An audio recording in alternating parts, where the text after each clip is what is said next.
मैं आज आपको 9/11 की घटना के बारे में बताना चाहती हूँ।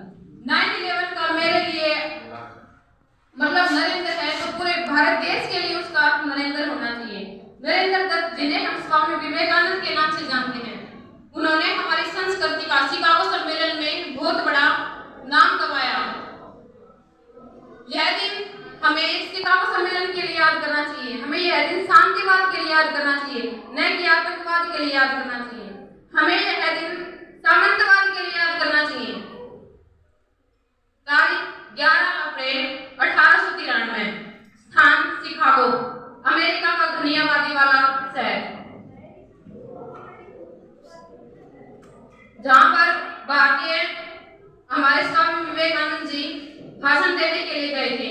वहां पर अनेक देशों से अपने धर्म का प्रचार करने के लिए अनेक प्रतिनिधि आए थे जो सूट बूट पहने हुए थे, और हमारे स्वामी विवेकानंद बांस की लाठी लिए हुए और एक धोती पहने हुए वहां पर गए।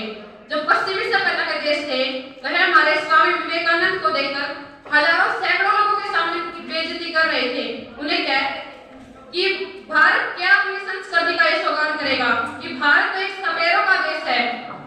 जब भी प्रतियोगिता की बात आती है तो अपने संस्कृति को खोल कर बैठ जाता है, अपने प्राचीन वेदों, अपने